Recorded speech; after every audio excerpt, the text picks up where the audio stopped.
So last week you had the CNN town hall with lots of the candidates who are running for the Democratic nomination for president and everything, and it kind of inspired me thinking about this video is like, what is wrong with Democrats and what is wrong with liberals in general in America? Because I'm looking at all these candidates, right?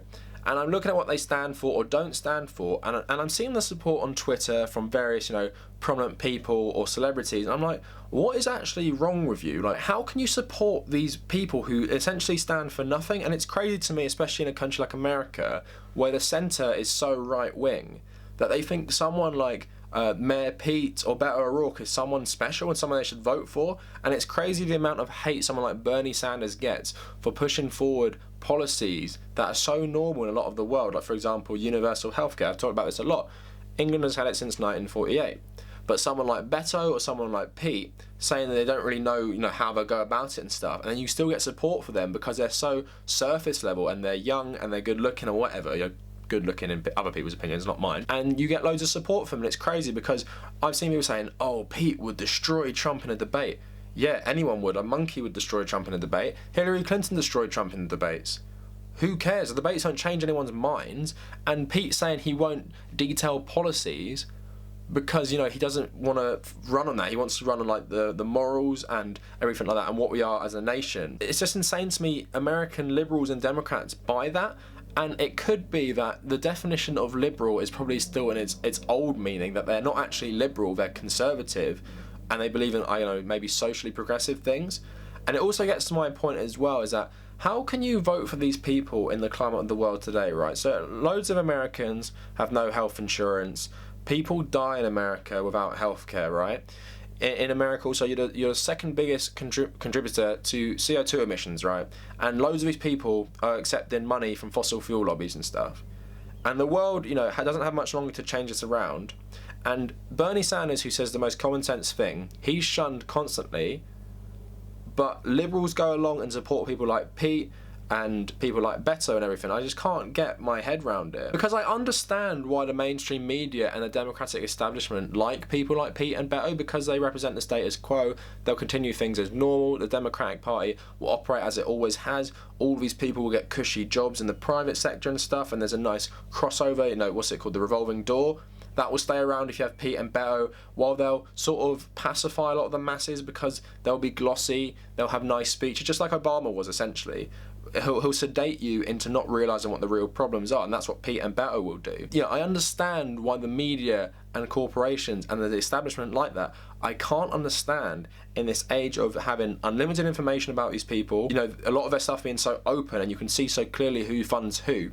I can't understand why liberals in general and Democrats support these people and just don't see what's wrong with them. So, for example, it recently came out that Mayor Pete might have covered up a lot of racism in his district's police force. And he might have fired a black police chief for not really going along with his cover-up and everything. And then people see that and they don't think, I can't vote for this guy can't be president. On top of him being a bad candidate anyway because he doesn't have any policies, he's also done this. So Beto O'Rourke is another good example. Voted Republicans a lot of the time, said they should means test like welfare and stuff. And because he gives a good speech about the spirit of America, you don't, recognise that and you'll still vote for him. Whereas Bernie Sanders has been fighting for change his whole life, right? President of Cornell University, doing all these marches, went to the march on Washington, Martin Luther King and everything, constantly standing up for working people, been pretty obscure for his whole life, been saying the same thing for 30 years, and because the problems in America are so obvious, he's not saying anything too radical, he's just saying common sense things. And what I like to describe him as is like FDR. So FDR gave a lot of solutions to problems when he was president, right? And by today's standards, you say, oh, FDR was leftist or a social democrat and stuff. Yeah, whatever. But he's one of the most loved presidents of all time. They had to invent basically term limits because he got elected 4 times, led America out of the Depression, and won the World War II. One of the most loved presidents of all time. And he gave lots of good solutions to the problems in America, the New Deal, and how he got through the worst economic recession of all time. And Bernie's like that to me. He's just saying common sense things that everyone should be like, yeah, that makes sense, right? So like Green New Deal, whatever, if you believe in the economics and stuff, it's got to be something big like that to fundamentally change America's contribution to CO2 emissions and really reduce them. There's lots of things maybe you can poke holes in, and I know that the stupid joke, people are idiots, right? So just going off on a bit of a tangent, people saying, oh, we've got to stop cows farting and stuff. So cows emit methane gas when they fart and stuff, right? And that contributes to global warming. So let's not rely on beef so much, because beef farming or cattle farming also destroys a lot of the environment in places like Brazil, for example. The environment that reduces CO2 emissions. But people are like, oh, Bernie Sanders and AOC want to get rid of cows and stuff. Yeah, because cattle farming contributes loads to CO2 emissions. And it's just ridiculous how stupid Americans are. And, you know, that they would even consider someone who wouldn't tackle climate change seriously or wouldn't tackle healthcare seriously. How can you consider Beto and Pete when they have no policies on this? How can you trust them at all when they barely have any record on any of this? And that is why what annoys me so much about Democrats is how are they so stupid that they'll vote for these people? You know, you think Trump supporters are stupid. At least Trump promised something. These other people don't promise anything. Just talk about things that will sedate you into realising what the real problems are. So, for example, at least Trump said, X and Y is wrong, I'm going to help you. Even though it's so unrealistic what he was saying, at least he's promising something. But Pete and Beto appeal to American patriotism on the left. That is basically saying the only thing wrong with America is Donald Trump and the Republicans. There's nothing else wrong with America. There's nothing wrong with the Democrats. There's nothing wrong with our history. There's nothing wrong with what we are as a nation, you know, an imperialist nation, the biggest empire of all time. We're great, and once we get rid of Trump, everything's going to be fine. Remember Obama? Wasn't that so great when Obama was president and gave us like a Republican-like version of healthcare instead of universal healthcare, which has been prominent throughout Western Europe since the 50s and 40s? Isn't that so great? And that's why American liberals are so dumb in their own way. So Trump supporters, obviously, ridiculous, aren't they? Like, what they believe in and the way they support someone who's obviously so corrupt and so stupid.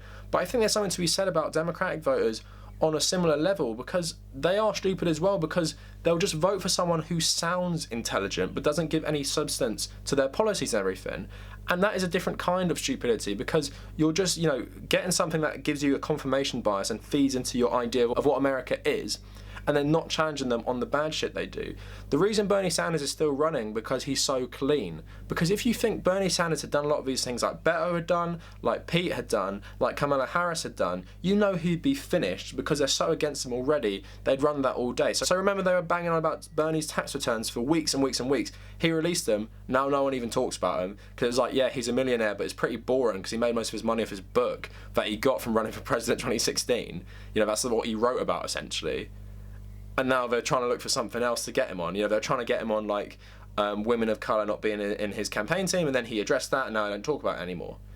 And everything he's doing, they try and smear him with different things. They're going on Fox News, and then Fox News audience loved it, and now Pete and some of the other people want to go on Fox News as well, so they're not smearing him about that anymore. And that's why it annoys me and frustrates me that, you know, Democratic establishment, they'll attack Ilhan Omar as an anti-Semite, right?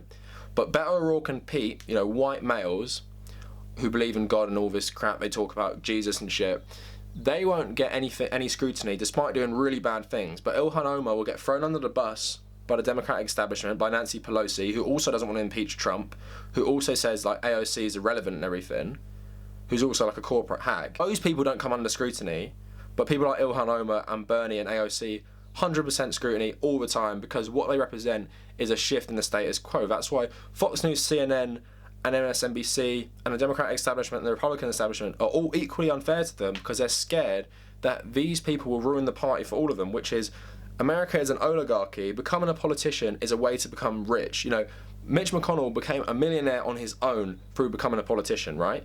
Even though he is married to a really wealthy woman as well, and the dad bankrolled his campaign. But it's a way to become rich, because you just go to the private sector straight afterwards, whether that is Paul Ryan, whether that's Jason Chaffetz and stuff. You go on Fox News, or you get a nice cushy deal there. And that's what all American politics is to these people, is a revolving door to get rich. And that's why it's an oligarchy, because the way to get rich is just take corporate donations and do what they tell you to, and then you'll get a nice job for them when you're done. And this is why American liberals and Democrats are so stupid, because they don't understand this, and they'll just vote for people who represent that exact system, whether that is Nancy Pelosi, Pete, or Beto O'Rourke. So let me know what you guys think in the comments. Please like and share the video. Please subscribe to my channel as well. If you want to follow me on social media, follow me at The Cavernacle on both Twitter and Instagram. I also write things on my WordPress blog, so check that out at The Cavernacle WordPress. And if you made it this far, thank you for watching.